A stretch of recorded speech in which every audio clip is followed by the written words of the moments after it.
Olá, bem-vindos a mais uma conversa nossa aqui.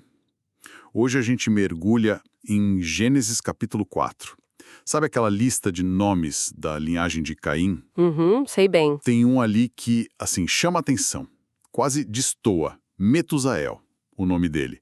Bom, pode significar homem de Deus. Exato. E aí que tá o ponto interessante, né? Pois é, bem no meio de uma família que a própria Bíblia associa com afastamento de Deus, violência crescente. Uma espiral bem complicada. Como é que a gente entende isso, essa aparente contradição? É esse o mistério que a gente vai explorar hoje. Vamos usar como base um artigo ótimo do site teológico.club, do Diego Pereira do Nascimento. Um bom ponto de partida. A ideia é investigar o que essa figura, Metusael, quase esquecida, e todo o contexto dele podem ensinar pra gente. Sobre legado, ambiente, sabe, as escolhas lá nos primórdios. Ok. Vamos tentar montar esse quebra-cabeça. Perfeito. E você tocou no ponto central, o paradoxo. Metusael em si é quase um fantasma na Bíblia, né? Só mencionado como pai de Lameque. Sim, é muito rápido. Mas a posição dele na genealogia e, principalmente, esse possível significado do nome, homem de Deus. Isso convida a gente a olhar com mais atenção para a linhagem toda, de Caim. Faz sentido. E o artigo faz isso. Usa Metusael como se fosse uma lente para a gente examinar essa trajetória toda. A gente está falando da primeira civilização que a Bíblia descreve depois do Éden, né? Uma sociedade que, segundo a fonte que a gente está usando, buscou ser autônoma, sabe? Independente de Deus. E nesse processo todo, Aí que vem a dualidade. exatamente, floresceram avanços culturais, tecnológicos, mas também uma decadência moral profunda, que culmina justamente em Lameque, o filho de Metusael. Entendi. Então, para sacar Metusael, a gente precisa primeiro entender o mundo dele, essa linhagem de Caim. Gênesis 4 conta que depois de matar Abel, Caim foi para a terra de Nod. A leste do Éden. Isso. E lá construiu uma cidade, Enoque, nome do filho. O que mais caracteriza essa descendência, segundo a análise do teológico.club, o que definia essa civilização pioneira? Olha, a análise do artigo destaca uma coisa fascinante, essa dualidade. Por um lado, é inegável, houve um desenvolvimento civilizacional. Não eram só bárbaros, digamos assim. De forma alguma, os descendentes de Caim são mostrados como fundadores de cidades, como você disse, tinham pastores nômades com rebanhos enormes, tipo Jabal, Assim. músicos habilidosos, né, Uhum. que desenvolveram instrumentos de corda, de sopro, Jubal, A arte florescendo ali. e mestres na metalurgia, trabalhando com bronze, ferro, Tubal-Caim, são marcos importantes, né? Urbanização, trabalho especializado, artes, tecnologia. Eles estavam construindo um mundo, literalmente, moldando a cultura. Exato. Estavam moldando a cultura humana de formas, assim, bem inovadoras para a época. Ou seja, tinha sofisticação ali. Técnica, cultural. Inegável, segundo a descrição bíblica e a interpretação do artigo. Só que, e aqui vem o outro lado da moeda, que é crucial para a nossa análise, O mas. o mas.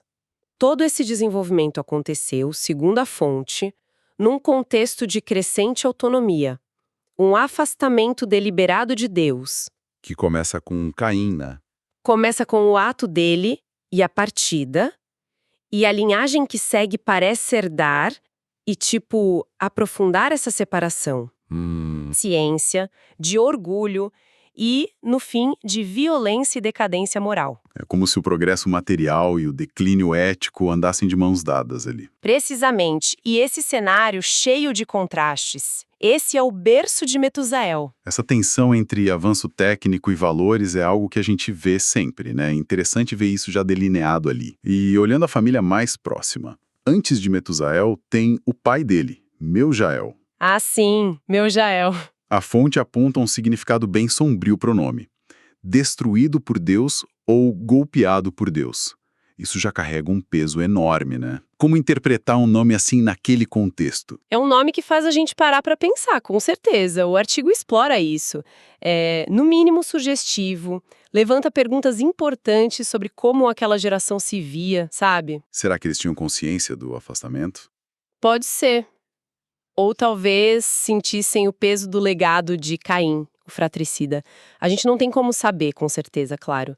São interpretações baseadas no nome. Sim, é especulativo. Mas a própria escolha de um nome como Destruído por Deus é intrigante. Pode indicar um reconhecimento meio sombrio da própria condição deles, ou talvez um lamento, uma percepção de que estavam sob um julgamento, uma maldição herdada. É uma janela, ainda que meio embaçada para a mentalidade da época. Janela embaçada, boa imagem. E aí, depois de Meu-Jael, destruído por Deus, vem o nosso Metusael, que gera Lameque. E Lameque não é nada discreto na história. Ah, não mesmo. Muito pelo contrário. Ele vira um símbolo dessa escalada de violência, de arrogância que você mencionou. Exatamente. Lameque se destaca, mas de forma bem negativa. Ele é o primeiro polígamo que a Bíblia menciona. Tomou 2 esposas, Ada e Zilá. Já quebrando o padrão lá de Gênesis 2. Exato. Mas o ponto alto, ou baixo, né? É o famoso Cântico da Espada. Um poema onde ele se vangloria de um ato de violência que cometeu. Terrível. Lameque parece ser o ápice dessa rebelião, dessa autoconfiança desafiadora na linhagem de Caim. Isso antes do dilúvio, claro. E Metusael tá ali como a ponte que leva direto a ele. É interessante como a Bíblia às vezes só nos dá esses elos, né? Como Metusael, sem detalhar as ações dele. O artigo sugere que a importância está justamente na conexão. Mas será que a gente pode inferir algo mais sobre o papel dele nessa passagem de bastão da violência? Foi só um transmissor passivo? Olha, o artigo argumenta, e parece uma leitura bem plausível, dentro da lógica da narrativa que Metusael, mesmo sem ter feitos registrados, não pode ser separado do seu contexto familiar cultural. Ele nasceu naquela linhagem, filho de Meu-Jael. Sim, ele cresceu imerso numa cultura onde a violência, a separação de Deus já estavam se enraizando, talvez se tornando normais, sabe? A violência de Caim não foi um ato isolado. Parece que virou um traço cultural, quase um legado da família. Então, o jeito que ele criou Lameque, o ambiente que ele ofereceu, provavelmente já estava impregnado dessa visão de mundo. Essa é a inferência lógica que o artigo propõe. A educação, os valores que Metusael passou para Lameque, moldados por essa cultura de autossuficiência, de desrespeito pela vida, pelos princípios divinos, teriam contribuído diretamente para a figura que Lameque se tornou. Lameque não surgiu do lado, então. Não. Ele é apresentado como o fruto maduro de gerações que foram se afastando. Ele pega a violência de Caim e leva para um outro patamar, de arrogância, de brutalidade. Entendi. Nesse sentido, Metusael, mesmo quieto na história, funciona como esse canal, necessário para essa intensificação do padrão. E essa intensificação fica muito clara no tal Cântico da Espada. Você pode lembrar para a gente o que ele diz? E por que ele é tão significativo? Claro. O trecho é Gênesis 4, versículos 23 e 24. É crucial, e o artigo destaca bem. Lameque fala para as esposas: Ada e Zilá, ouçam-me. Mulheres de Lameque, escutem minhas palavras. Eu matei um homem porque me feriu, e um menino porque me machucou. Nossa. E continua. Se Caim é vingado 7 vezes, Lameque o será 77 vezes. 77 vezes? A análise desse cântico mostra muita coisa. Primeiro, a motivação. Ele mata não por inveja como Caim, mas por uma retaliação que parece totalmente desproporcional. Uma ferida, um machucado. A vida humana banalizada. Exato. Segundo, a atitude. Zero remorso. Pelo contrário, orgulho. Ele faz poesia sobre o ato violento, se vangloria para as esposas. Que coisa. E terceiro, a comparação com Caim. Caim recebeu uma marca de proteção divina, que paradoxalmente envolvia uma vingança de 7 vezes se alguém o matasse. Lameque distorce isso completamente. Ele reivindica para si mesmo uma vingança muito maior, 77 vezes, baseada no próprio poder, na própria fúria. É a autonomia levada ao extremo. Ele está usurpando uma prerrogativa que seria divina, a vingança, e multiplicando isso arrogantemente. Exatamente isso. É um retrato sombrio mesmo dessa escalada. A comparação que ele faz com Caim é quase um progresso na violência. Pensar que Metusael foi o pai que criou esse homem levanta muitas questões sobre como o ambiente familiar, cultural, pode perpetuar e até piorar esses padrões destrutivos, né? Sem dúvida. A história de Metusael, por mais curta que seja, vira um microcosmo disso, dessa dinâmica de transmissão de legado. A falta de detalhes sobre ele não o apaga, mas o torna um representante dessa geração que preparou o terreno para a explosão de Lameque. Ok, estabelecemos o contexto sombrio, a linhagem complicada, o filho problemático, e agora a gente volta para o ponto que você chamou de paradoxal lá no início, e que o artigo também foca. Aqui a coisa fica intrigante mesmo. O nome Metusael. Em hebraico, Metshojael. Como a gente falou, a tradução mais comum que a fonte cita com base em léxicos importantes como o Brown Driver Briggs é Homem de Deus. E aí bate de frente com tudo, né? Totalmente. Colide com tudo que a gente descreveu sobre a linhagem de Caim. Como explicar essa dissonância? Esse é o nó da questão de Metusael. E o artigo faz bem em se dedicar a essa atenção. A dissonância é gritante. Homem de Deus, numa linhagem marcada por rebelião, por violência. Pai do Lameque. É muito estranho. O artigo explora essa complexidade. Apresenta basicamente duas linhas de interpretação para o nome Metushael. As duas com seus nuances, suas implicações. Baseadas em estudos da língua, comentários bíblicos. E quais seriam essas duas linhas? A primeira linha mantém a tradução Homem de Deus, algo como Ishwell. Dentro dessa ideia, o artigo sugere algumas possibilidades. Uma talvez mais otimista é que o nome pudesse refletir um desejo que ainda existia, sabe? Uma memória antiga, uma aspiração, mesmo que fraca por parte dos pais de Metusael, da cultura ali, de ter alguma conexão com o divino. Uma faísca de consciência de Deus que ainda não tinha apagado. Algo assim. Ou outra possibilidade, talvez mais cínica ou realista para o contexto, que o uso de El, Deus, no nome, fosse já algo mais cultural do que religioso de fato. Ah, tipo um costume. É, um elemento comum em nomes da época naquela região, como a gente vê em outras culturas semíticas, sem implicar necessariamente uma fé profunda ou um compromisso de vida. Podia ser só um formalismo, um eco cultural já meio vazio de significado espiritual real. Entendi. Uma esperança tênue ou um costume vazio. Faz sentido. E a segunda linha de interpretação? A segunda linha, que o artigo menciona como apoiada por comentaristas como Victor Hamilton, propõe uma tradução diferente para Matushael, baseada em outras possíveis raízes hebraicas ou semíticas. E qual seria essa tradução? Seria algo como homem requerido, homem do pedido, ou talvez até o homem da morte, se a gente ligar a raiz MWT de morrer. Nossa, homem da morte, pesado também. Pois é. Essa interpretação abre outras possibilidades. Homem requerido ou do pedido poderia sugerir que tinha alguma expectativa especial sobre ele. Talvez um propósito, um destino que os pais queriam para ele quando nasceu, um pedido feito a alguma divindade, mesmo que de forma distorcida. Ou o homem da morte, conectando direto com a violência da linhagem. Exatamente. A conexão ficaria ainda mais direta e sombria. Então temos homem de Deus, com as nuances de esperança ou superficialidade, ou homem requerido, pedido ou da morte, com implicações sobre destino ou característica. Isso não simplifica nada, né? Pelo contrário, só acentua a complexidade. É isso. A beleza e, ao mesmo tempo, a frustração de interpretar textos antigos, especialmente nomes próprios, está muito nessa ambiguidade.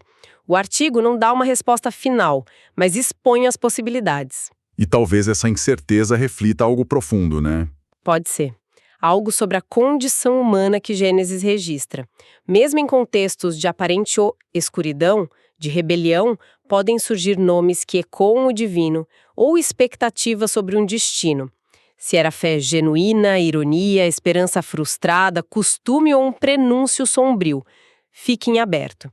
Mas o paradoxo está ali, no nome Metusael, convidando a gente a refletir. E essa complexidade toda nos leva a um ponto prático, Um esclarecimento que o artigo também faz, porque a semelhança dos nomes causa muita confusão. Muita gente ouve Metusael e pensa logo em Matusalém. Ah, sim. O homem que viveu mais tempo na Bíblia. Exato. São a mesma pessoa? Essa confusão é super comum, mas é fundamental desfazer. O artigo é bem claro nisso. Metusael e Matusalém são duas pessoas totalmente diferentes. Ok. Pertencem a linhagens distintas e representam trajetórias opostas na narrativa de Gênesis, radicalmente opostas. Poderia detalhar essa diferença para não restar dúvida mesmo? Claro, Metusael, Metushael, como a gente já falou bastante, pertence à linhagem de Caim. Certo. O artigo coloca ele nesse contexto de desenvolvimento civilizacional meio separado de Deus, que culmina na violência e arrogância do filho, Lameque. A história dele está ligada a essa trajetória descendente. Ok, linhagem de Caim. Por outro lado, Matusalém em hebraico é Metushelá. Percebe a diferença no final? Ah, sim. Shilá no final. Isso. Ei pertence à linhagem de Sete. Sete foi o filho que Adão e Eva tiveram depois da morte de Abel. E a linhagem de Sete é associada lá em Gênesis com o início da invocação do nome do Senhor. Linhagem considerada mais fiel, digamos. Exato. Matusalém é filho de Enoque, aquele Enoque que andou com Deus e foi arrebatado, não a cidade de Caim. E Matusalém é o avô de Noé. Noé é figura central do dilúvio. Exatamente. Noé representa a preservação da linhagem considerada justa. Matusalém ficou famoso pela longevidade, 969 anos. Quase 1000 anos. Então, resumindo, Metusael está ligado à linhagem da rebelião que vai perecer no dilúvio. Matusalém pertence à linhagem da piedade, ou da continuidade da aliança, que sobrevive através de Noé. São quase espelhos invertidos um do outro no quadro geral de Gênesis. Perfeito. Essa distinção é crucial mesmo. Um da linha de Caim, outro da linha de Sete. Caminhos opostos, apesar da semelhança no som dos nomes. Ufa! Bom, fizemos um percurso bem interessante aqui. Foi mesmo. Partimos de um nome quase perdido na genealogia, Metusael. Usando a análise do artigo do Teológico.club, a gente mergulhou no contexto da linhagem de Caim, com aquele paradoxo de progresso e decadência. Vimos Metusael como essa ponte silenciosa para Lameque, o auge da violência pré-diluviana, e confrontamos o enigma do próprio nome Metusael, homem de Deus, homem requerido, nesse cenário tão adverso. Tentando amarrar tudo assim. Qual o valor principal dessa análise focada em alguém tão secundário? O que a gente leva dessa exploração toda? Olha, eu acho que o grande valor é perceber como uma análise atenta, mesmo de figuras ou detalhes que pareçam menores nas fontes, pode abrir janelas enormes. Janelas para temas universais e para entender melhor a própria narrativa. É verdade. A história de Metusael, ou o que a gente infere dela e do contexto através da fonte, nos força a refletir sobre coisas como a força do legado familiar e cultural para o bem e para o mal, as consequências complexas, às vezes trágicas, das escolhas humanas em relação ao divino. Aquela tensão entre progresso material e integridade espiritual. Exatamente. E a natureza, assim, meio insidiosa e progressiva da violência e do orgulho quando não são confrontados. Além disso, mostra a riqueza que pode vir de um estudo cuidadoso das fontes, mesmo as mais curtinhas. Mesmo um nome numa lista. Sim. Para quem busca conhecimento, é um lembrete forte de que a profundidade muitas vezes está escondida nos detalhes, esperando para ser descoberta. A gente não precisa só dos grandes heróis ou vilões para aprender sobre a condição humana. Os elos silenciosos, como Metusael, também têm muito a dizer. Uma ótima síntese do valor disso tudo. E para a gente fechar, que tal voltar a esse paradoxo do nome? Como um ponto de partida para uma reflexão final. Acho uma excelente ideia para fechar. Se a gente aceita as possibilidades que o artigo levanta para o nome Metusael, homem de Deus, ou homem requerido pedido, o que significa encontrar um nome assim, encravado numa linhagem que está em rota de colisão com Deus. Uma linhagem que vai ser julgada no dilúvio. O que essa tensão sugere pra gente? Pois é. Poderia ser um vislumbre da complexidade da identidade, onde nem tudo é preto no branco. Onde, mesmo em ambientes hostis, podem existir ecos de um chamado, de uma possibilidade diferente. Ou talvez fale sobre a natureza trágica da condição humana. Exatamente, onde nomes e potenciais podem ser dados, mas o ambiente, as escolhas, o peso do passado acabam definindo outro rumo. Fica essa reflexão, né? Como essas histórias fragmentadas, esses nomes enigmáticos como o de Metusael, podem ajudar a gente a pensar sobre a tensão entre, sei lá, destino e liberdade, entre esperança e realidade, nessa longa e muitas vezes desconcertante jornada humana que as escrituras tentam retratar. É algo para se pensar mesmo. Com certeza, muita coisa para ponderar a partir de um nome só.